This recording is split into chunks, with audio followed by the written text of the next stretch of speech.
Prologue. The day my world changed. I come from a country which was created at midnight. When I almost died, it was just after midday. 1 year ago, I left my home for school and never returned. I was shot by a Taliban bullet and was flown out of Pakistan unconscious. Some people say I will never return home, but I believe firmly in my heart that I will. To be torn from the country that you love is not something to wish on anyone. Now, every morning when I open my eyes, I long to see my old room full of my things, my clothes, all over the floor and my school prizes on the shelves. Instead, I am in a country which is 5 hours behind my beloved homeland Pakistan and my home in the Swat Valley. But my country is centuries behind this one. Here there is any convenience you can imagine. Water running from every tap, hot or cold as you wish, lights at the flick of a switch, day and night. No need for oil lamps, ovens to cook on, that don't need anyone to go and fetch gas cylinders from the bazaar. Here everything is so modern.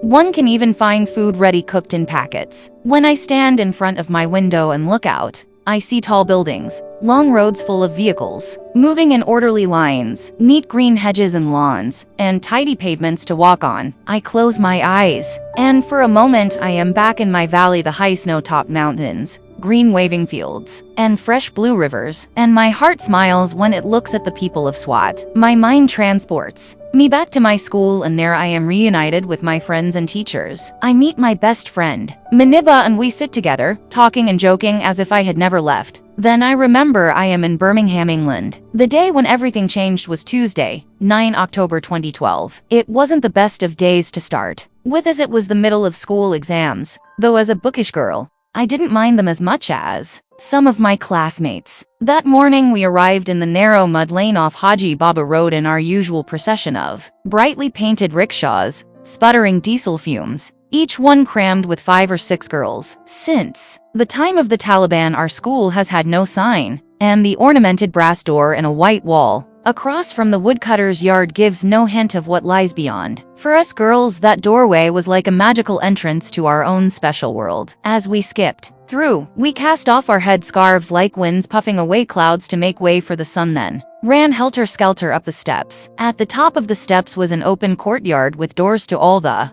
classrooms. We dumped our backpacks in our rooms, then gathered for morning assembly under the sky, our backs to the mountains. As we stood to attention, one girl commanded Asanbash, or stand at ease, and we clicked our heels and responded, Allah. Then she said, Hushiyar, or attention, and we clicked our heels again, Allah. The school was founded by my father before I was born, and on the wall above us Kushal school was painted proudly in red and white letters. We went to school 6 mornings a week, and as a 15-year-old in year 9, my classes were spent chanting chemical equations or studying Urdu grammar, writing stories in English with morals like haste makes waste, or drawing diagrams of blood circulation. Most of my classmates wanted to be doctors. It's hard to imagine that anyone would see that as a threat. Yet, outside the door to the school lay not only the noise and craziness of Mangora, the main city of Swat, but also those like the Taliban who think girls should not go to school.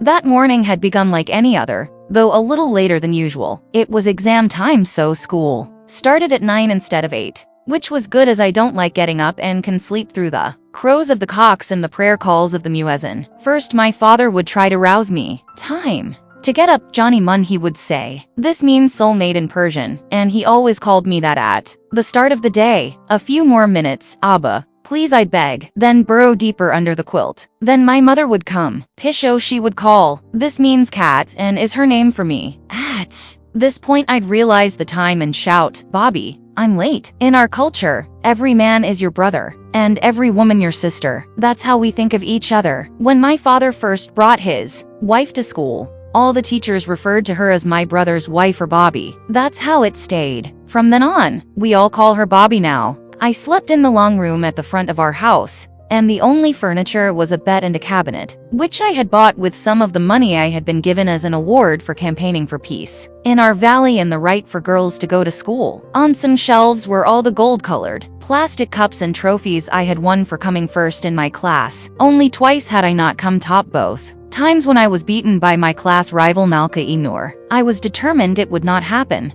again. The school was not far from my home, and I used to walk, but since the start of last year I had been going with other girls in a rickshaw and coming home by bus. It was a journey of just 5 minutes, along the stinky stream, past the giant billboard for Dr. Humayun's Hair Transplant Institute, where we joked that one of our bald male teachers must have gone when he suddenly started to sprout hair. I liked the bus because I didn't get as sweaty as when I walked, and I could chat with my friends and gossip with Usman Ali, the driver, who we called Baijan, or brother. He made us all laugh with his crazy stories. I had started taking the bus because my mother was scared of me walking on my own. We had been getting threats all year. Some were in the newspapers, some were notes or messages passed on by people. My mother was worried about me, but the Taliban had never come for a girl, and I was more concerned they would target my father, as he was always speaking out against them. His close friend and fellow campaigner Zahid Khan had been shot in the face in August on his way to prayers, and I knew everyone was telling my father, "Take care, you'll be next." Our street could not be reached by car,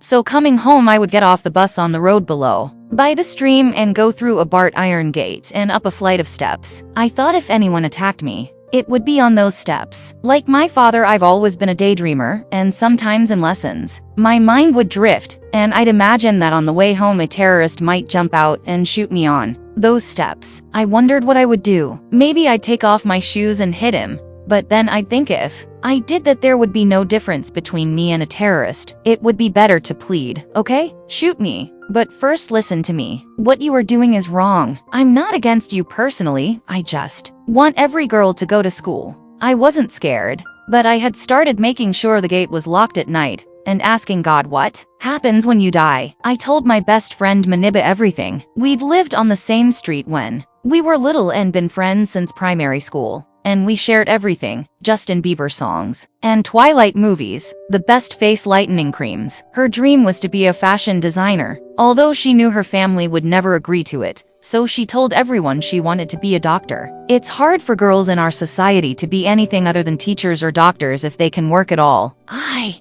was different. I never hid my desire when I changed from wanting to be a doctor to wanting to be an inventor or a politician. Maniba always knew if something was wrong. "Don't worry," I told her. "The Taliban have never come for a small girl." When our bus was called, we ran down the steps. The other girls all covered their heads before emerging from the door and climbing up into the back. The bus was actually what we call a Dyna, a white Toyota Townace truck with 3 parallel benches, one along either side and one in the middle. It was cramped with 20 girls and 3 teachers. I was sitting on the left between Maniba and a girl from the year below called Shazia Ramzan, holding our exam folders to our chests and our school bags under our feet. After that it is all a bit hazy. I remember that inside the Dyna it was hot and sticky. The cooler days were late coming, and only the faraway mountains of the Hindu Kush had a frosting of snow. The back, where we sat, had no windows, just thick plastic sheeting at the sides which flapped and was too yellowed and dusty to see through. All we could see was a little stamp of open sky out of the back and glimpses of the sun.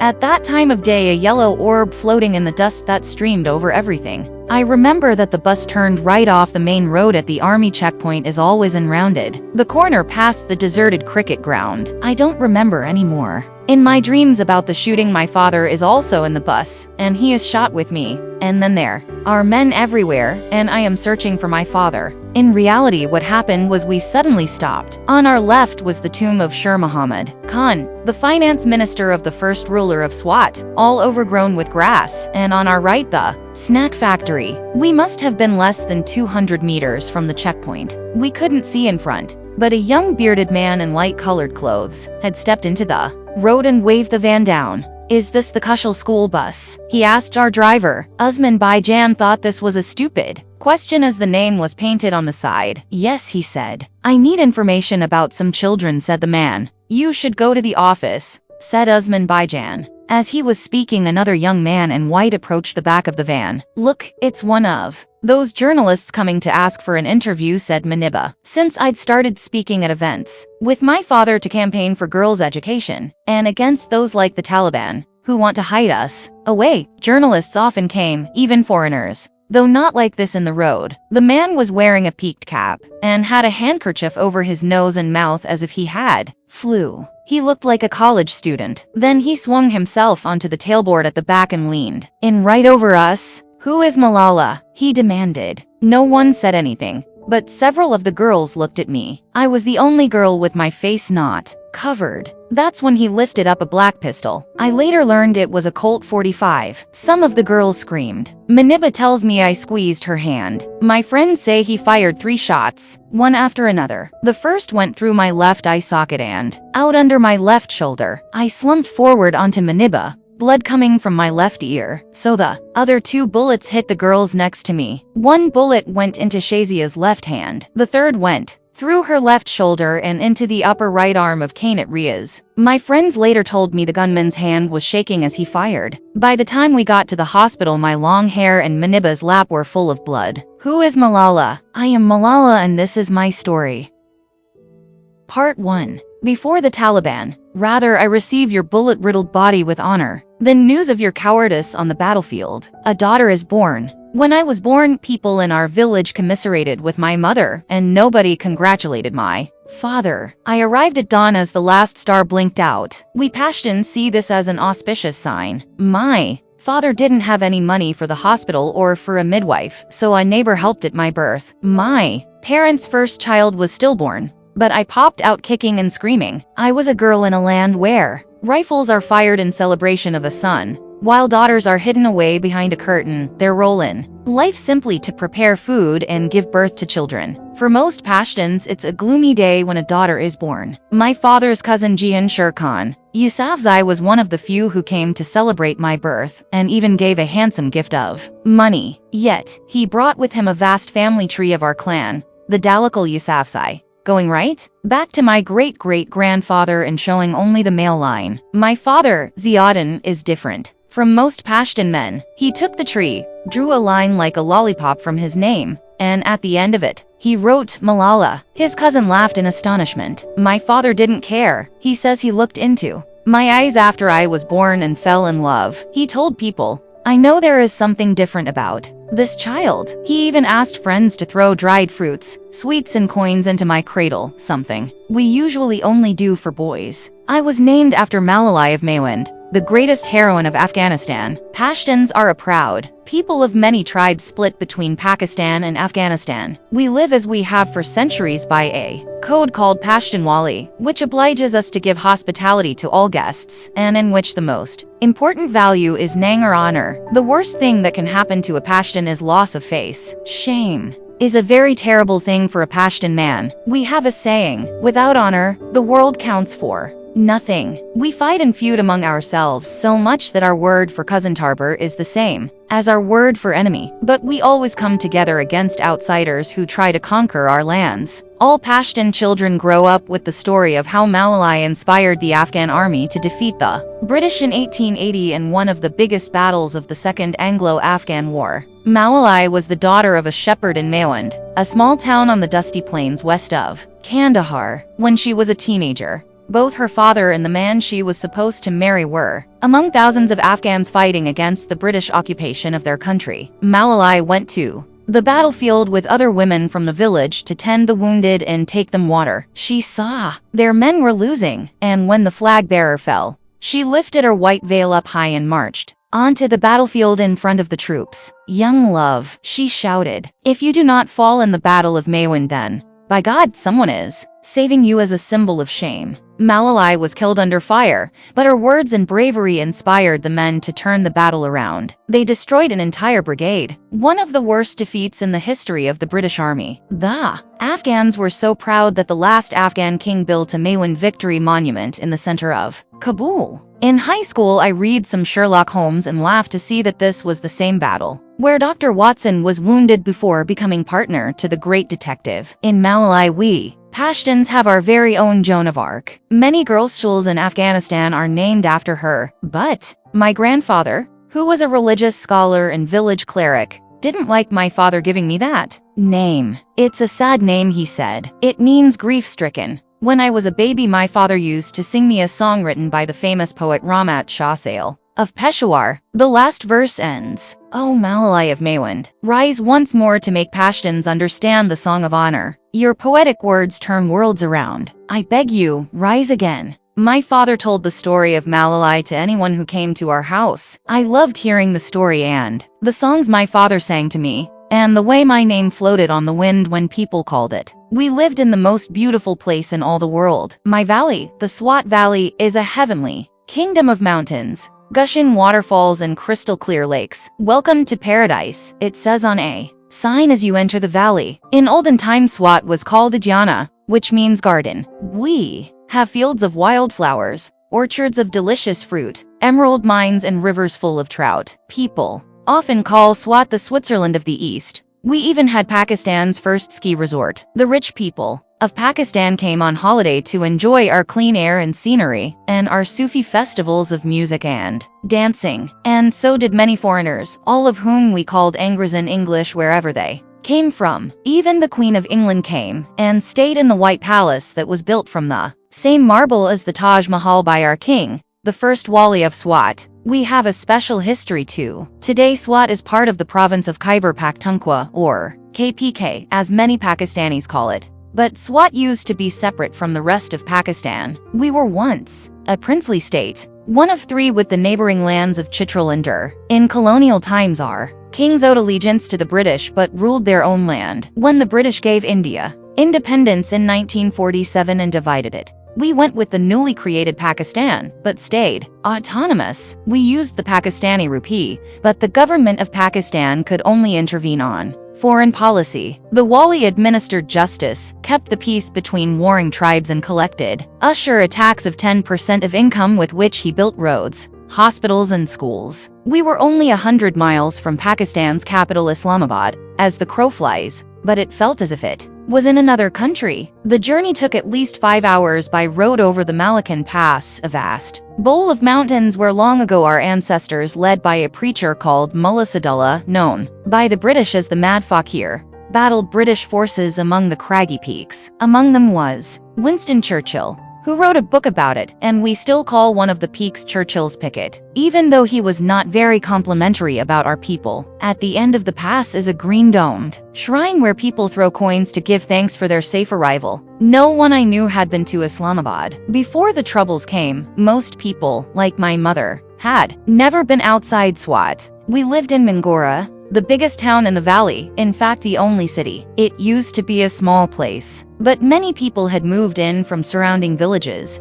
making it dirty and crowded. It has hotels, colleges, a golf course and a famous bazaar for buying our traditional embroidery, gemstones, and anything you can think of. The Margazar stream loops through it, milky brown from the plastic bags and rubbish thrown into it. It is not clear like the streams in the hilly areas or like the wide river Swat just outside town, where people fished for trout and which we visited on holidays. Our house was in Golkata, which means place of flowers, but it used to be called Bitkara, or place of the Buddhist statues. Near our home was a field scattered with mysterious ruined statues of lions on their haunches, broken columns, headless figures and, oddest of all, hundreds of stone umbrellas. Islam came to our valley in the 11th century when Sultan Mahmud of Ghazni invaded from Afghanistan and became our ruler. But in ancient times Swat was a Buddhist kingdom. The Buddhists had arrived here in the 2nd century, and their kings ruled the valley for more than 500 years. Chinese explorers wrote stories of how there were 1,400 Buddhist monasteries along the banks of the River Swat,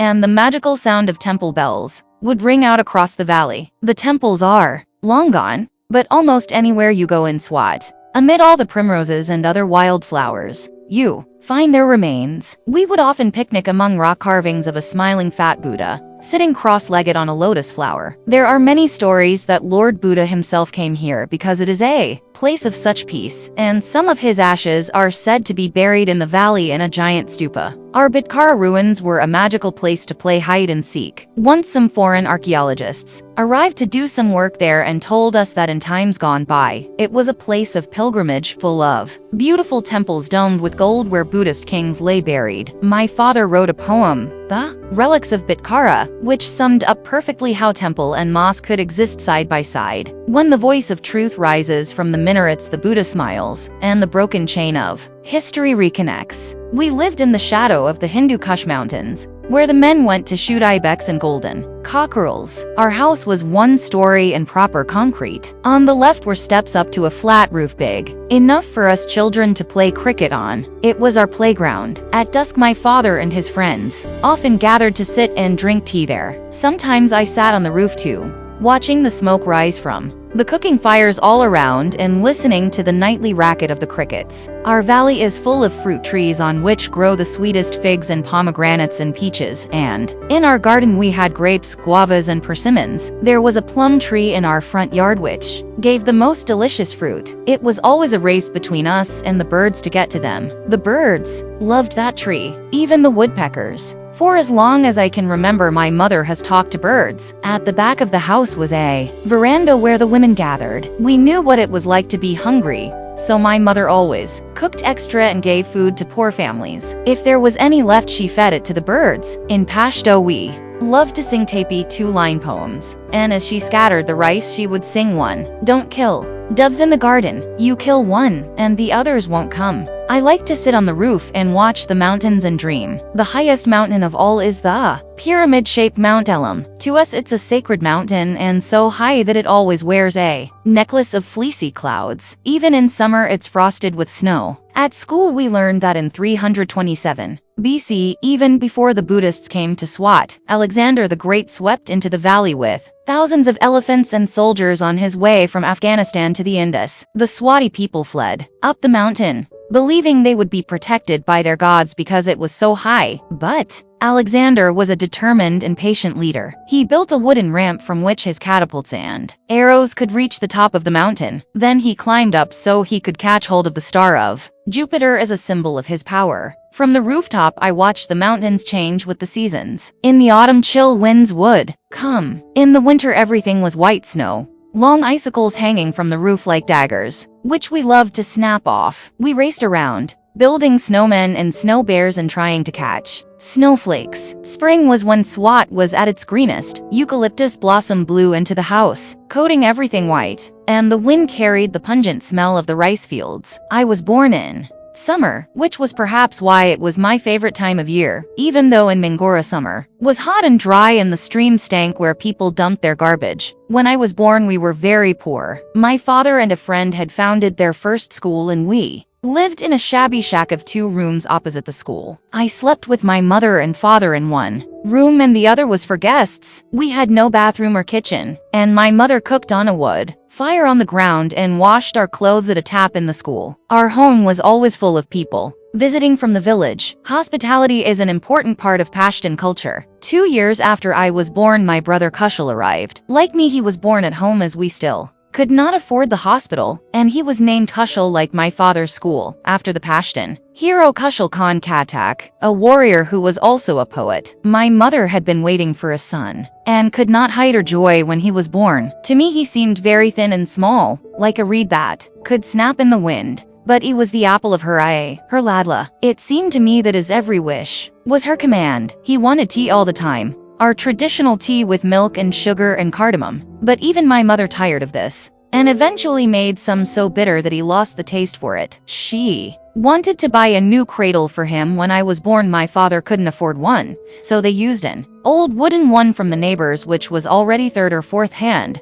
but my father refused. Malala swung in that cradle, he said. So can he. Then, nearly 5 years later, another boy was born, Adel, bright-eyed and inquisitive like a squirrel. After that, said my father, we were complete. 3 children is a small family by Swati standards, where most people have 7 or 8. I played mostly with Kushal because he was just 2 years younger than me, but we fought all the time. He would go crying to my mother, and I would go to my father. What's wrong, Johnny? He would ask. Like him, I was born double-jointed and can bend my fingers right back on themselves, and my ankles click when I walk, which makes adults squirm. My mother is very beautiful, and my father adored her as if she were a fragile china vase, never laying a hand on her. Unlike many of our men, her name Torpekai means raven tresses, even though her hair is chestnut brown. My grandfather, Jansar Khan, had been listening to Radio Afghanistan just before she was born and heard the name. I wished I had her white lily skin, fine features and green eyes, but instead it inherited the sallow complexion. wide nose and brown eyes of my father. In our culture, we all have nicknames aside from Pisho, which my mother had called me since I was a baby. Some of my cousins called me Lachi, which is Pashto for cardamom. Black-skinned people are often called white and short people tall. We have a funny sense of humor. My father was known in the family as Kaistadada, which means beautiful. When I was around 4 years old, I asked my father, "Abba, what color are you?" He replied, "I don't know. A bit white, a bit black. It's like when one mixes milk with tea," I said. He laughed a lot. But as a boy, he had been so self-conscious about being dark-skinned that he went to the fields to get buffalo milk to spread on his face, thinking it would make him lighter. It was only when he met my mother that he became comfortable in his own skin. Being loved by such a beautiful girl gave him confidence. In our society, marriages are usually arranged by families, but theirs was a love match. I could listen endlessly to the story of how they met. They came from neighboring villages in a remote valley in the upper Swat called Shangla, and would see each other when my father went to his uncle's house to study, which was next door to that of my mother's aunt. They glimpsed enough of each other to know they liked one another. But for us, it is taboo to express such things. Instead, he sent her poems. She could not read. "I admired his mind," she says. "And me, her beauty," he laughs. There was one big problem. My two grandfathers did not get on. So when my father announced his desire to ask for the hand of my mother, Tor Pekai, it was clear neither side would welcome the marriage. His own father said it was up to him and agreed to send a barber as a messenger, which is the traditional way we Pashtuns do this. Malik Jansar Khan refused the proposal, but my father is a stubborn man and persuaded my grandfather to send the barber again. Jansar Khan's hujra was a gathering place for people to talk politics, and my father was often there, so they had got to know each other. He made him wait 9 months, but finally agreed. My mother comes from a family of strong women as well as influential men. Her grandmother, my great-grandmother, was widowed when her children were young, and her eldest son, Jansar Khan, was locked up because of a tribal feud with another family when he was only 9. To get him released, she walked 40 miles alone over mountains to appeal to a powerful cousin. I think my mother would do the same for us. Though she cannot read or write, my father shares everything with her, telling her about his day, the good and the bad. She teases him a lot and gives him advice about who she thinks is a genuine friend and who is not, and my father says she is always right. Most Pashtun men never do this, as sharing problems with women is seen as weak. He even asks his wife. They say as an insult. I see my parents happy and laughing a lot. People would see us and say, "We are a sweet family." My mother is very pious and prays 5 times a day, though not in the mosque, as that is only for the men. She disapproves of dancing because she says God would not like it, but she loves to decorate herself with pretty things, embroidered clothes and golden necklaces and bangles. I think I am a bit of a disappointment to her, as I am so like my father and don't bother with clothes and jewels. I get bored going to the bazaar, but I love to dance behind closed doors with my school friends. Growing up, we children spent most of our time with our mother. My father was out a lot as he was busy, not just with his school, but also with literary societies and jirgas, as well as trying to save the environment, trying to save our valley. My father came from a backward village, yet through education and force of personality, he made a good living for us and a name for himself. People liked to hear him talk, and I loved the evenings when guests visited. We would sit on the floor around a long plastic sheet which my mother laid with food and eat with our right hand, as is our custom,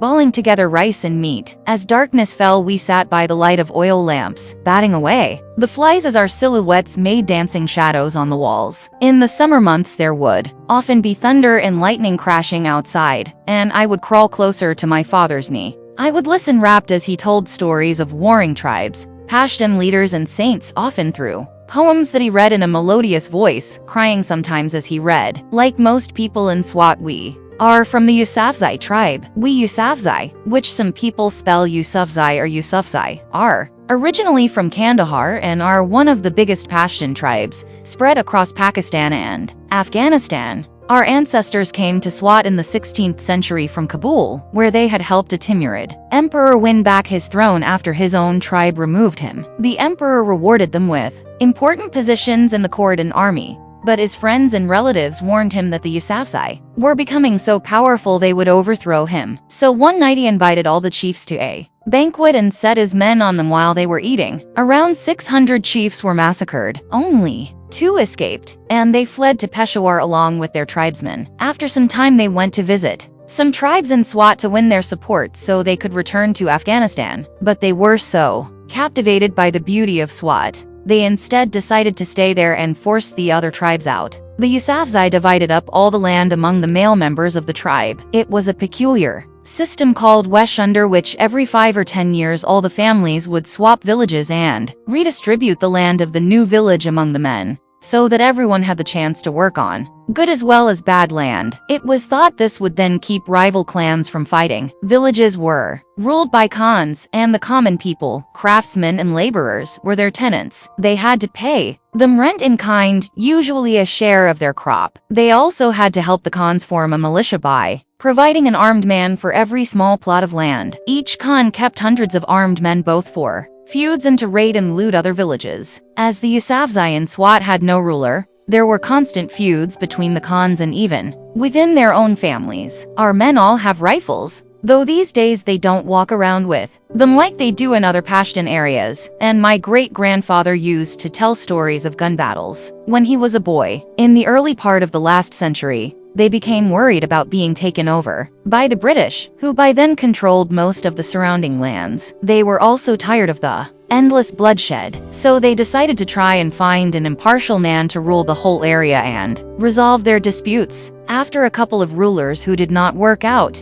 in 1917 the chiefs settled on a man called Miangal Abdul Wadud as their king. We know him affectionately as Badshah Sahib, and though he was completely illiterate, he managed to bring peace to the valley. Taking a rifle away from a Pashtun is like taking away his life, so he could not disarm the tribes. Instead, he built forts on mountains all across Swat and created an army. He was recognized by the British as the head of state in 1926 and installed as Wali, which is our word for ruler. He set up the first telephone system and built the first primary school and ended the Wesh system, because the constant moving between villages meant no one could sell land or had any incentive to build better houses or plant fruit trees. In 1949, 2 years after the creation of Pakistan, he abdicated in favor of his elder son Miangal Abdul Haq Jahanzeb. My father always says, while Badshah Sahib brought peace, his son brought prosperity. We think of Jahanzeb's reign as a golden period in our history. He had studied in a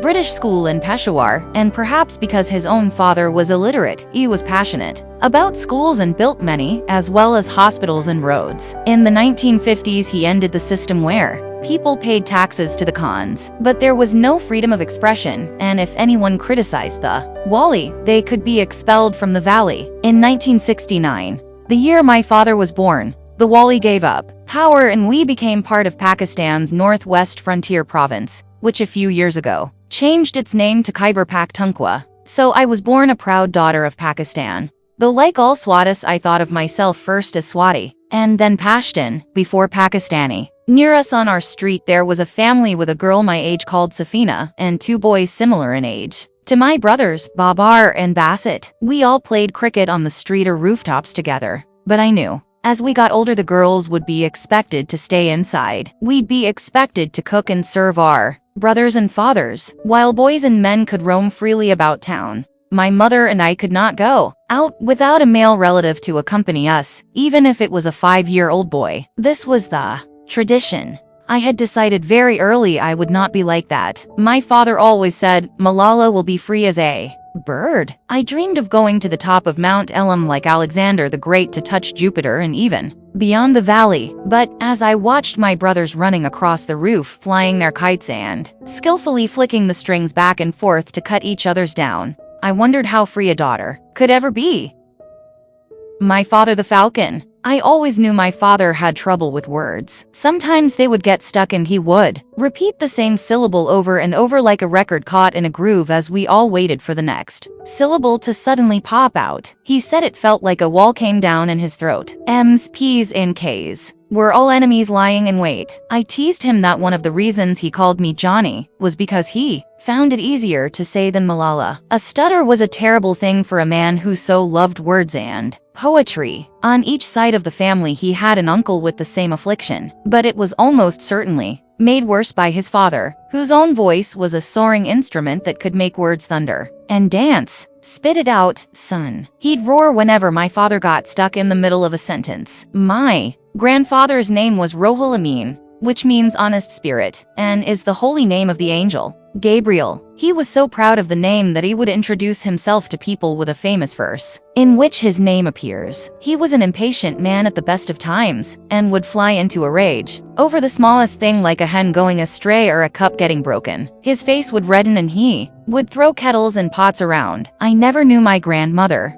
but my father says she used to joke with my grandfather. By God, just as you greet us only with a frown, when I die may God give you a wife who never smiles. My grandmother was so worried about my father's stutter that when he was still a young boy, she took him to see a holy man. It was a long journey by bus, then an hour's walk up the hill to where he lived. Her nephew Fazli Hakim had to carry my father on his shoulders. The holy man was called Luanopur, Saint of the Mad, because he was said to be able to calm lunatics. When they were taken in to see the pur, he instructed my father to open his mouth and then spat into it. Then he took some dark molasses made from sugar cane and rolled it around his mouth to moisten it with spit. He then took out the lump and presented it to my grandmother to give to my father, a little each day. The treatment did not cure the stutter. Actually, some people thought it got worse. So when my father was 13 and told my grandfather he was entering a public speaking competition, he was stunned. "How can you?" Rohul Amin asked, laughing. "You take 1 or 2 minutes to utter just one sentence." "Don't worry," replied my father. "You write the speech, and I will learn it." My grandfather was famous for his speeches. He taught theology in the government high school in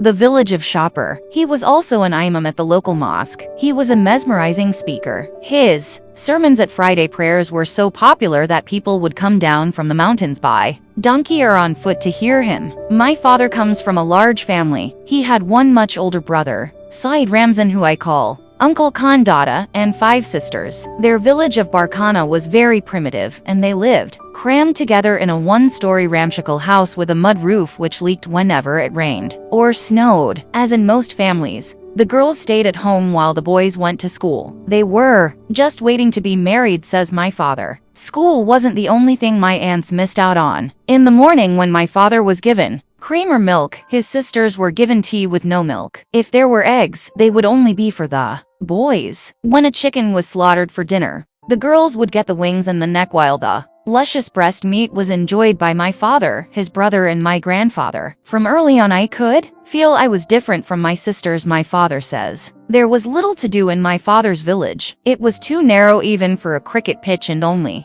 one family had a television. On Fridays, the brothers would creep into the mosque and watch in wonder as my grandfather stood in the pulpit and preached to the congregation for an hour or so, waiting for the moment when his voice would rise and practically shake the rafters. My grandfather had studied in India, where he had seen great speakers and leaders including Muhammad Ali Jinnah, the founder of Pakistan, Jawaharlal Nehru, Mahatma Gandhi, and Khan Abdul Ghaffar Khan, our great Pashtun leader who campaigned for independence. Baba, as I called him, had even witnessed the moment of freedom from the British colonialists at midnight on 14 August 1947. He had an old radio set, my uncle still has, on which he loved to listen to the news. His sermons were often illustrated by world events or historical happenings, as well as stories from the Quran and the Hadith, the sayings of the Prophet. He also liked to talk about politics. Swat became part of Pakistan in 1969, the year my father was born. Many Swatis were unhappy about this, complaining about the Pakistani justice system, which they said was much slower and less effective than their old tribal ways. My grandfather would rail against the class system, the continuing power of the Khans, and the gap between the haves and have-nots. My country may not be very old, but unfortunately it already has a history of military coups, and when my father was 8, a general called Zia-ul-Haq seized power. There are still many pictures of him around. He was a scary man with dark panda shadows around his eyes, large teeth that seemed to stand to attention and hair pomaded flat on his head. He arrested our elected Prime Minister, Zulfikar Ali Bhutto, and had him tried for treason, then hanged from a scaffold in Rawalpindi jail. Even today, people talk of Mr. Bhutto as a man of great charisma. They say he was the first Pakistani leader to stand up for the common people, though he himself was a feudal lord with vast estates of mango fields. His execution shocked everybody and made Pakistan look bad all around the world. The Americans cut off aid. To try to get people at home to support him, General Zia launched a campaign of Islamization to make us a proper Muslim country, with the army as the defenders of our country's ideological as well as geographical frontiers. He told our people it was their duty to obey his government because it was pursuing Islamic principles. Zia even wanted to dictate how we should pray and set up salat or prayer committees in every district, even in our remote village, and appointed 100,000 prayer inspectors. Before then, mullahs had almost been figures of fun, my father said, at wedding parties. They would just hang around in a corner and leave early. But under Zia they became influential and were called to Islamabad for guidance on sermons. Even my grandfather went. Under Zia's regime, life for women in Pakistan became much more restricted. Jinnah said, "No struggle can ever succeed without women participating side by side with men. There are two powers in the world. One is the sword and the other is the pen. There is a third power stronger than both, that of women." But General Zia brought in Islamic laws which reduced a woman's evidence in court to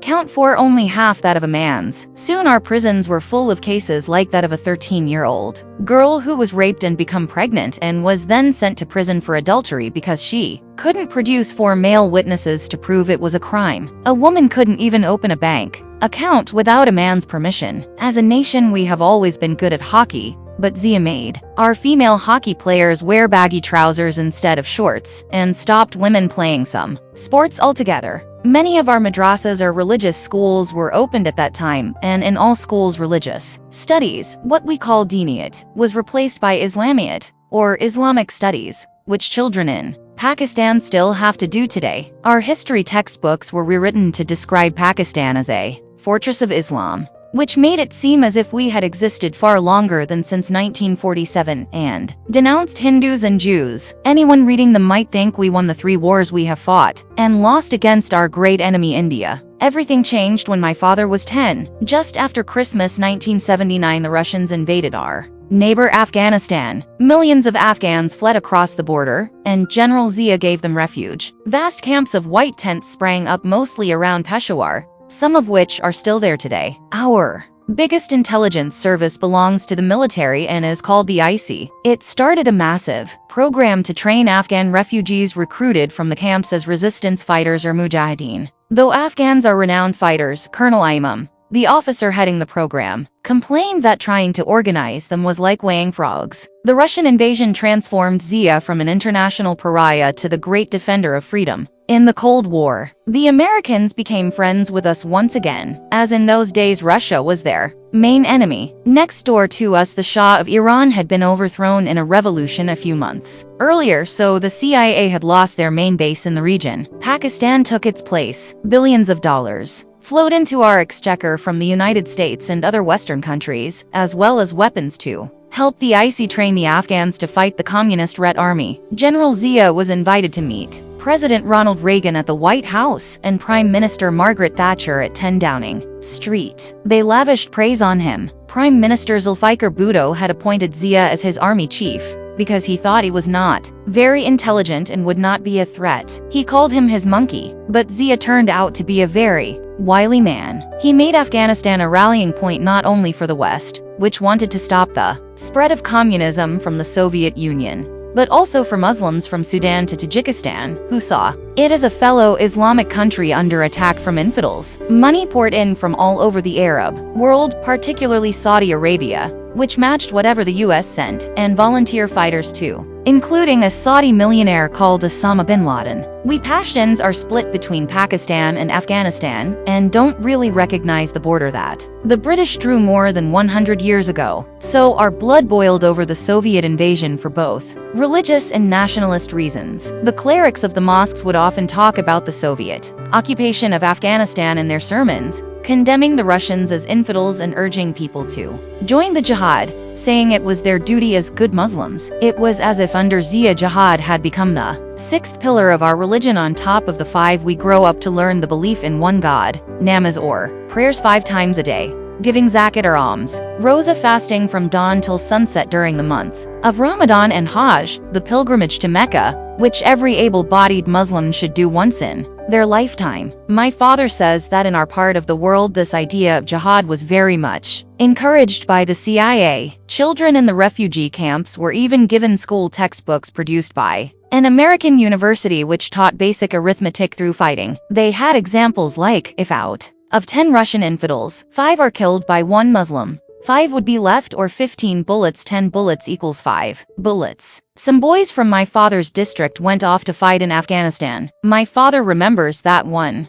day a Malala called Sufi Muhammad came to the village and asked young men to join him to fight the Russians in the name of Islam. Many did, and they set off armed with old rifles or just axes and bazookas. Little did we know that years later the same Malana's organization would become the SWAT Taliban. At that time my father was only 12 years old and too young to fight, but the Russians ended up stuck in Afghanistan for 10 years, through most of the 1980s, and when he became a teenager my father decided he too wanted to be a jihadi, though later he became less regular in his prayers. In those days he used to leave home at dawn every morning to walk to a mosque in another village, where he studied the Quran with a senior talib. At that time talib simply meant religious student. Together they studied all the 30 chapters of the Quran, not just recitation, but also interpretation, something few boys do. The talib talked of jihad in such glorious terms that my father was captivated. He would endlessly point out to my father that life on earth was short,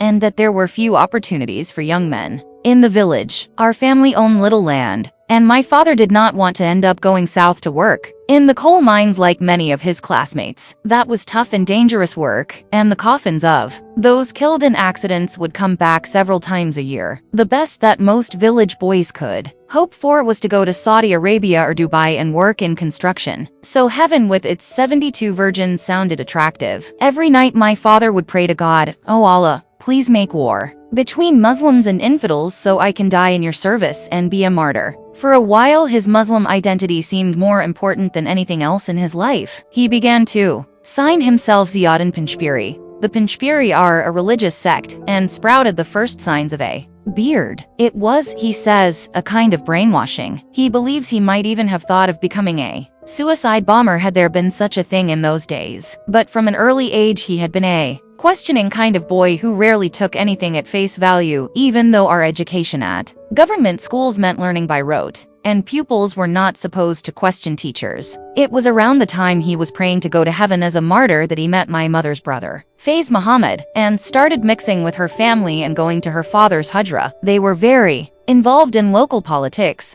belonged to secular nationalist parties, and were against involvement in the war. A famous poem was written at that time by Ramat Shah Sale, the same Peshawar poet who wrote the poem about my namesake. He described what was happening in Afghanistan as a war between two elephants, the US and the Soviet Union, not our war, and said that we passions were like the grass crushed by the hooves of two fierce beasts. My father often used to recite the poem to me when I was a child, but I didn't know then what it meant. My father was very impressed by Faiz Muhammad and thought he talked a lot of sense, particularly about wanting to end the feudal and capitalist systems in our country, where the same big families had controlled things for years while the poor got poorer. He found himself torn between the two extremes, secularism and socialism on one side and militant Islam on the other. I guess he ended up somewhere in the middle. My father was in awe of my grandfather and told me wonderful stories about him, but he also told me that he was a man who could not meet the high standards he set for others. Baba was such a popular and passionate speaker that he could have been a great leader if he had been more diplomatic and less consumed by rivalries with cousins and others who were better off. In Pashtun society it is very hard to stomach a cousin being more popular, wealthier or more influential than you are. My grandfather had a cousin who also joined his school as a teacher. When he got the job he gave his age as much younger than my grandfather. Our people don't know their exact dates of birth. My mother, for example, does not know when she was born. We tend to remember years by events like an earthquake. But my grandfather knew that his cousin was actually much older than him. He was so angry that he made the day-long bus journey to Mingora to see the Swat Minister of Education. Sahib, he told him, I have a cousin who is 10 years older than me, and you have certified him 10 years younger. So the minister said, okay, Malana, what shall I write down for you? Would you like to have been born in the year of the earthquake of Quetta? My grandfather agreed, so his new date of birth became 1935, making him much younger than his cousin. This family rivalry meant that my father was bullied a lot by his cousins. They knew he was insecure about his looks because at school the teachers always favored the handsome boys for their fair skin. His cousins would stop my father on his way home from school and tease him about being short and dark-skinned. In our society, you have to take revenge for such slights. But my father was much smaller than his cousins. He also felt he could never do enough to please my grandfather. Baba had beautiful handwriting, and my father would spend hours painstakingly drawing letters, but Baba never once praised him. My grandmother kept his spirits up. He was her favorite, and she believed great things lay in store for him. She loved him so much that she would slip him extra meat and the cream off the milk while she went without. But it wasn't easy to study as there was no electricity in the village in those days. He used to read by the light of the oil lamp in the hujra, and one evening he went to sleep and the oil lamp fell over. Fortunately, my grandmother found him before a fire started. It was my grandmother's faith in my father that gave him the courage to find his own proud path he could travel along. This is the path that he would later show me. Yet she too got angry with him once. Holy men from a spiritual place called Dare Satan used to travel the villages in those days begging for flour. One day while his parents were out, some of them came to the house. My father broke the seal on the wooden storage box of maize and filled their bowls. When my grandparents came home, they were furious and beat him. Pashtuns are famously frugal, though generous with guests, and Baba was particularly careful with money. If any of his children accidentally spilt their food, he would fly into a rage. He was an extremely disciplined man and could not understand why they were not the same. As a teacher, he was eligible for a discount on his son's school fees for sports and joining the Boy Scouts. It was such a small discount that most teachers did not bother, but he forced my father to apply for the rebate. Of course, my father detested doing this. As he waited outside the headmaster's office, he broke out into a sweat, and once inside, his stutter was worse than ever. It felt as if my honor was at stake for 5 rupees, he told me. My grandfather never bought him new books. Instead, he would tell his best students to keep their old books for my father at the end of the year, and then he would be sent to their homes to get them. He felt ashamed but had no choice if he didn't want to end up illiterate. All his books were inscribed with other boys' names, never his own. It's not that passing books on is a bad practice, he says. It's just I so wanted a new book, unmarked by another student and bought with my father's money. My father's dislike of Baba's frugality has made him a very generous man, both materially and in spirit. He became determined to end the traditional rivalry between him and his cousins. When his headmaster's wife fell ill, my father donated blood to help save her. The man was astonished and apologized for having tormented him. When my father tells me stories of his childhood, he always says that though Baba was a difficult man, he gave him the most important gift, the gift of education. He sent my father to the government high school to learn English and receive a modern education, rather than to a madrasa, even though as an imam people criticized him for this. Baba also gave him a deep love of learning and knowledge, as well as a keen awareness of people's rights, which my father has passed on to me. In my grandfather's Friday addresses, he would talk about the poor and the landowners and how true Islam is against feudalism. He also spoke Persian and Arabic and cared deeply for words. He read the great poems of Saadi, Allama Iqbal and Rumi to my father with such passion and fire it was as if he was teaching the whole mosque. My father longed to be eloquent with a voice that boomed out with no stammer, and he knew my grandfather desperately wanted him to be a doctor. But though he was a very bright student and a gifted poet, he was poor at maths and science, and felt he was a disappointment. That's why he decided he would make his father proud by entering the district's annual public speaking competition. Everyone thought he was mad. His teachers and friends tried to dissuade him, and his father was reluctant to write the speech for him. But eventually Baba gave him a fine speech, which my father practiced and practiced. He committed every word to memory while walking in the hills, reciting it too. The skies and birds, as there was no privacy in their home. There was not much to do in the area where they lived. So when the day arrived, there was a huge gathering. Other boys, some known as good speakers, gave their speeches. Finally, my father was called forward. I stood at the lectern, he told me, hands shaking and knees knocking, so short I could barely see over the top, and so terrified the faces were a blur. My palms were sweating and my mouth was as dry as paper. He tried desperately not to think about the treacherous consonants lying ahead of him, just waiting to trip him up and stick in his throat. But when he spoke, the words came out fluently like beautiful butterflies taking flight. His voice did not boom like his father's, but his passion shone through, and as he went on he gained confidence. At the end of the speech there were cheers and applause. Best of all, as he went up to collect the cup for first prize, he saw his father clapping and enjoying being patted on the back by those standing around him. It was, he says, the first thing I'd done that made him smile. After that, my father entered every competition in the district. My grandfather wrote his speeches, and he almost always came first, gaining a reputation locally as an impressive speaker. My father had turned his weakness into strength. For the first time, Baba started praising him in front of others. He'd boast, Ziauddin is a Shaheen, a falcon,